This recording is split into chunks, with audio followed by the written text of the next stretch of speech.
ಹೊಸ ವರ್ಷಾಚರಣೆಗೆ ಇನ್ನೇನು ಕೆಲವೇ ಗಂಟೆಗಳು ಮಾತ್ರ ಬಾಕಿ ಉಳಿದಿರುವಂಥದ್ದು.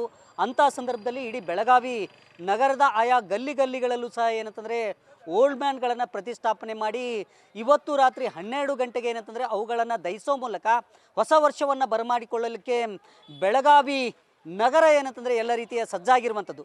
ಇಂಥ ಸಂದರ್ಭದಲ್ಲಿ ಇದೇ ಪ್ರಥಮ ಬಾರಿಗೆ ಏನು ಓಲ್ಡ್ ಮ್ಯಾನ್ಗಳನ್ನು ಸುಡ್ತಾ ಇದ್ರು, ಆದರೆ ಈ ಪ್ರಥಮ ಬಾರಿಗೆ ನಾರ್ವೇಕರ್ ಗಲ್ಲಿ ಅಂದರೆ ಬೆಳಗಾವಿ ನಗರದ ನಾರ್ವೇಕಲ್ ಗಲ್ಲಿ ಏನಿದೆ ಅಲ್ಲಿ ಏನಂತಂದರೆ ಓಲ್ಡ್ ವುಮೆನನ್ನು ದಹಿಸೋ ಮೂಲಕ ಹೊಸ ವರ್ಷಾಚರಣೆಯನ್ನು ಮಾಡಬೇಕು ಅನ್ನೋ ನಿಟ್ಟಿನಲ್ಲಿ ಈಗ ಸಿದ್ಧತೆಯನ್ನು ಮಾಡಿಕೊಂಡಿರುವಂಥದ್ದು ದೃಶ್ಯದಲ್ಲಿ ನೋಡ್ಬೋದು. ಏನಂತಂದರೆ ಒಬ್ಬ ರಾಕ್ಷಸಿ ಅಂದರೆ ಮೋಹಿನಿಯನ್ನು ಇಲ್ಲಿ ಪ್ರತಿಷ್ಠಾಪನೆ ಮಾಡಲಾಗಿದೆ. ಇದನ್ನು ರಾತ್ರಿ 12 ಗಂಟೆಗೆ ಸರಿಯಾಗಿ ಏನಂತಂದರೆ ದಹನ ಮಾಡೋ ಮೂಲಕ ಹೊಸ ವರ್ಷವನ್ನು ಬರಮಾಡಿಕೊಳ್ಳಲಿಕ್ಕೆ ನಾರ್ವೇಕಲ್ ಗಲ್ಲಿಯ ಯುವಕರು ಏನಂತಂದರೆ ಈಗಾಗಲೇ ಸಿದ್ಧತೆಯನ್ನು ಮಾಡಿಕೊಂಡಿರುವಂಥದ್ದು ನೋಡ್ಬೋದು.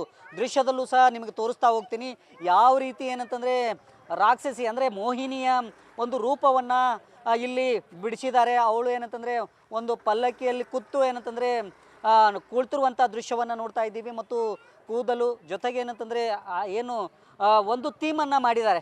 ಪ್ರಥಮ ಬಾರಿಗೆ ಏನಂತಂದರೆ ಓಲ್ಡ್ ಮ್ಯಾನ್ಗಳನ್ನು ಸುಡುವಂಥ ಸಂಪ್ರದಾಯ ಕಳೆದ ಹಲವು ದಶಕಗಳಿಂದ ಬೆಳಗಾವಿಯಲ್ಲಿ ನಡೀತಾ ಬಂದರೂ ಸಹ ಓಲ್ಡ್ ಮ್ಯಾನ್ಗಳನ್ನು ಸುಡುವಂಥದ್ದು ಇದೇ ಪ್ರಥಮ ಬಾರಿಗೆ. ಅಂದರೆ ಒಬ್ಬ ರಾಕ್ಷಸಿ ಮೋಹಿನಿಯನ್ನು ಸುಡೋ ಮೂಲಕ ಏನಂತಂದರೆ ಆ ಕೆಟ್ಟ ಮನಸ್ಥಿತಿ ನಮ್ಮಿಂದ ಹೋಗಬೇಕು, ಜೊತೆಗೆ ಏನಂತಂದರೆ ನಾವು ಮತ್ತೆ ಹೊಸವರಾಗಿ ಮುಂದಿನ ವರ್ಷಕ್ಕೆ ಪಾದಾರ್ಪಣೆ ಮಾಡಬೇಕು ಅನ್ನೋ ನಿಟ್ಟಿನಲ್ಲಿ ಈ ರೀತಿಯಾದಂಥ ಒಂದು ಥೀಮ್ಸನ್ನು ಇಲ್ಲಿ ಹಾಕಿರುವಂಥದ್ದು ದೃಶ್ಯದಲ್ಲೂ ನಿಮಗೆ ತೋರಿಸ್ತಾ ಹೋಗ್ತೀನಿ. ಭಾಳಷ್ಟು ಜನ ಅಂದರೆ ಓಲ್ಡ್ ಮ್ಯಾನ್ಗಳನ್ನು ಸುಡುವಂಥ ಸಂಪ್ರದಾಯ ಮತ್ತು ಓಲ್ಡ್ ಮ್ಯಾನ್ಗಳನ್ನು ಆಯಾ ಭಾಗಗಳಲ್ಲಿ ಏನಂತಂದರೆ ವಿಚಿತ್ರ ರೀತಿಯಲ್ಲಿ ಏನಂತಂದರೆ ರಾಕ್ಷಸರ ರೀತಿಯಲ್ಲಿ ಏನಿದ್ದಾರೆ ಅವರನ್ನು ಸುಡುವಂಥ ಒಂದು ಪ್ರತಿಕೃತಿ, ಅದರಲ್ಲೂ ಓಲ್ಡ್ ಮ್ಯಾನ್ಗಳನ್ನು ಸ್ಥಾಪನೆ ಮಾಡಿದರೆ ಇಲ್ಲಿ ಮಾತ್ರ ಈ ರೀತಿಯಾದಂಥ ಒಂದು ಮೋಹಿನಿಯ ಚಿತ್ರವನ್ನು, ಅದರಲ್ಲೂ ರಾಕ್ಷಸಿಯ ಚಿತ್ರವನ್ನು ಏನು ಪ್ರತಿಕೃತಿಯನ್ನು ಮಾಡಿದ್ದಾರೆ.